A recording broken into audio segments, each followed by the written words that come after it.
The Battle of Buxar was a significant battle fought between the East India Company and the combined forces of the Mughal Emperor Shah Alam II, Nawab Shuja-ud-Daula of Awadh, and Mir Qasim, the former Nawab of Bengal. The battle took place on October 22, 1764, near the town of Buxar in present-day Bihar, India. The outcome of the battle cemented the East India Company's control over much of India and paved the way for British colonial rule in the country. Background: by the mid-1700s, the East India Company had established a significant presence in India and was one of the most powerful political and economic forces in the country. The company's growing power was met with resistance from the Indian rulers, and the Battle of Buxar was one such instance. In 1763, Mir Qasim, the Nawab of Bengal, joined forces with the Mughal Emperor Shah Alam II and Nawab Shuja-ud-Daula of Awadh to challenge the East India Company's authority in the region. They formed an alliance to resist the company's expansionist policies and demanded the company to pay heavy taxes and dues. The East India Company, under the leadership of Hector Munro, responded to the alliance's challenge by marching towards Buxar with an army of approximately 7,000 troops, including 2,000 European soldiers, 5,000 Indian sepoys, and 8 field guns. On the other hand, the combined forces of the alliance numbered around 40,000, including 18,000 cavalry and 40 field guns.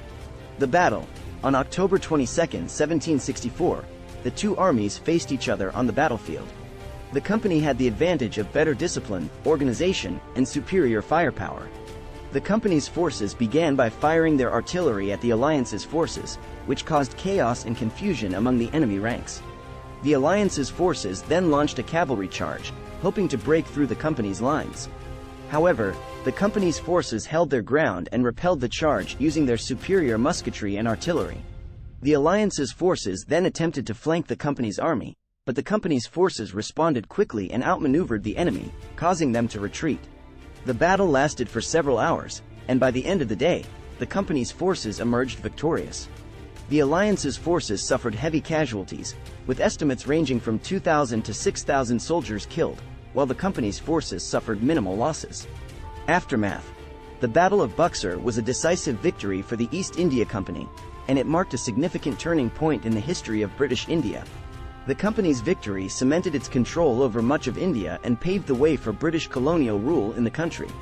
The alliance's forces were forced to sign the Treaty of Allahabad in 1765, which granted the East India Company the right to collect taxes in Bengal, Bihar, and Orissa. The treaty also gave the company the Diwani rights, which allowed them to collect and manage revenue in the region on behalf of the Mughal Emperor. The Battle of Buxar marked the beginning of the East India Company's political and economic dominance over India, which lasted until India's independence in 1947.